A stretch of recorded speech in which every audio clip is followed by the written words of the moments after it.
next guest is Emmy-winning actor with a new movie alongside Robert De Niro and his real-life partner, Rose Byrne. It's called Ezra. It opens in theaters Friday. Please welcome Bobby Cannavale.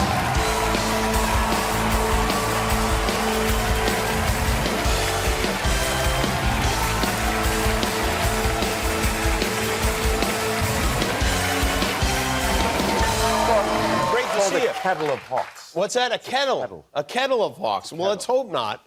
I think one hawk is enough for our house. I had that same experience. Did you really? Yeah, in Australia with a kookaburra. Really? Yeah, and that's a big bird, bro. How big is a kookaburra? It's big, like the head is big. And you know, I'm an American, so we don't have those birds here. Right. But you were in a hotel room or in a house? No, we were in a house in Australia, and it got stuck on the terrace, and it couldn't figure out, like, the glass, you know? Yeah, glass. They don't know glass. Same thing with the broom. There needs to be more education for birds about glass. Yeah, Rose ran and got me the broom, right? She did, yeah. It's my job. Mm-hmm, that's right. It's your job, yeah. Yeah, no question about it. I will never forget it, though. And I'm afraid of birds. Yeah, because they're unpredictable, yeah. So I'm always, like, ducking and hurting my neck, like avoiding a pigeon or something. Yeah, they come at you and they have no regard for you. No, they don't care. Yeah, we got to get rid of the birds. That's all there is to it. Yeah. You, by the way, you traveled from New York. I think this is interesting to be on this show. A big part of the plot of the movie that you're in is traveling from New York to be on this show. That's right. Yeah. I appreciate you flying me. And the movie, by the way, drive. you did a great job in the movie. Thank and the you. movie is a beautiful movie. It's Thank you. really touching and funny and all of those good things. You play a stand-up comedian. Yeah. Did you base that on anyone in particular, comedy-wise? I mean, a little bit. I was, you know, Bill Burr's a good friend. I have a lot of good comic friends, and I was working with Bill when I was sort of getting this movie ready, and so I went and I hung out with Bill a lot, and you know, he gave me a great tip. He said, you know, it doesn't matter if the jokes are funny in the movie. What matters is that your personality's authentic and that the guy up there is going through something.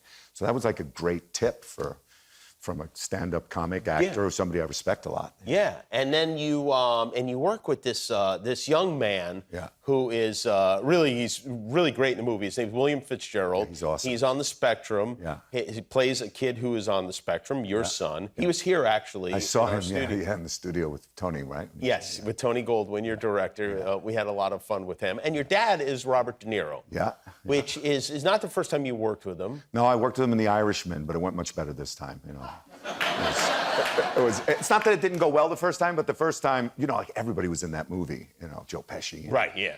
Harvey Keitel, all these guys, and Al, of course. And we had a scene. It was Ray Romano and I, and Joe Pesci and Bob De Niro, and Marty came over and he was like, okay, I'm going to start the camera on you guys and I'm going to pan over to them. So you guys just have a conversation about nothing. I don't care what it's about. That's not the important conversation. We're going to go over to them and that's the important conversation. Then you guys just mime and then I'll come back to you and you pick up the conversation. We're like, okay. And so Ray's like, I don't know what we're doing. And so they got it on us. And so we're talking about some, you know, BS. And then it pans over to Bob and Joe and like, it's the most amazing scene you've ever seen in your life.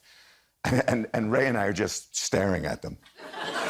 Like, we're supposed to be talking, and I turn back, and Ray's going, can you believe it? I'm like, I can't believe it. Finally, Joe goes, what the guy's talking about? And we're like, and then you hear cut, and then we ended up not making that scene. Like, completely cut out. So I did much better this time. That's good. You had that test run with Scorsese. Yeah. You can't watch Bob while you're acting with him, or else you're just done. You know? Do you ever get out? I mean, you have to get out of that mindset where it's like, oh my God, this is Robert De Niro. Yeah. You know who helped me actually with that is the kid. The kid doesn't care. Doesn't care, right. He doesn't care. He doesn't care about Bob. He calls him De Niro to his face. Bob tries to talk to him, and he's like, you know, he could care less. He wants to go to craft service. He doesn't. So I think that's the way to be. You just got to relax. You know, the kid really taught me a lot, and it was a thrill, though. Yeah, I would come home and really with the impact of working with Bob all day would hit me then. Yeah, sure. Yeah. Now, what carries a greater impact, working with Bob or working with Guillermo? Because you did work with both great actors. Guillermo was so good in our movie. He was so good. He put all that weight on. You know, he was No, he didn't put the weight on. No. That's how I request. Normal. He sometimes tries to lose weight, and I ask him to please stop. It was really, really fun. You guys were so great to help us out. By the way, I want to ask you about something, because I get this every once in a while, and it's just the weirdest. The AARP magazine magazine. There's an interview with you in AARP. Now, how old are you? I'm not old enough to be on the AARP magazine. I don't think. You're younger than but I I've been am. getting those letters for a while. I'm 54.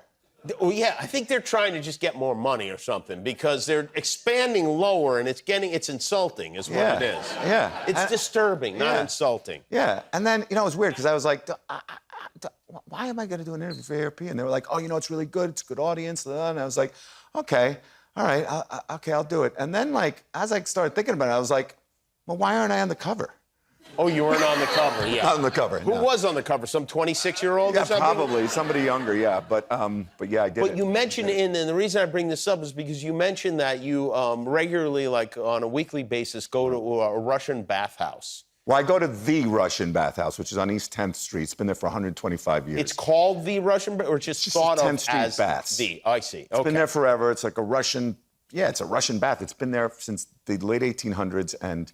The late 1800s? Yeah, dude, it's been there forever. Does it smell like it's been there for the late? Well, I always go when it opens because it's a better smell. Okay.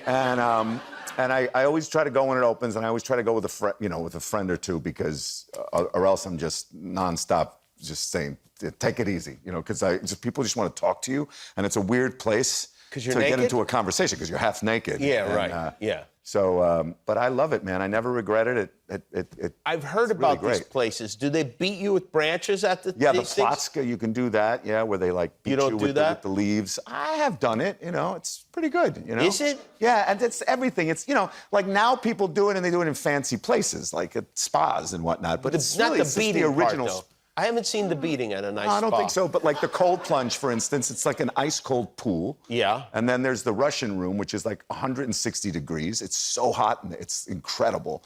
And I always feel great afterwards. I love going there. So people can go and see and be naked with you at this place that we just named. Yeah, come by,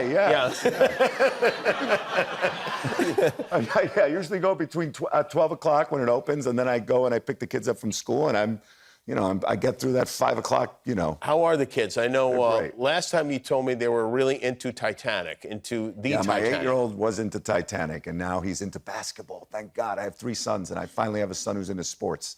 So he's into basketball. We call him the Blanket because he's incredible off-the-ball defense. He's just really? all over the you. Blanket? Blanket. Oh. And then the other one wants me to get him, he wants me to get him into a class where he said to me the other day, he goes, can I take a class where I fight other kids? I'm like racking my brain trying to figure that one out.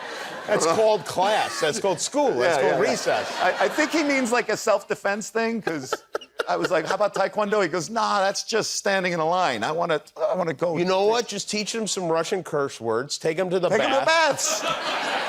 And let the men chase him around with branches. Yeah. Well, it's great to see you. The movie is called Ezra. It opens in theaters Friday. Bobby Cannavale, everybody. Be back with Nikki.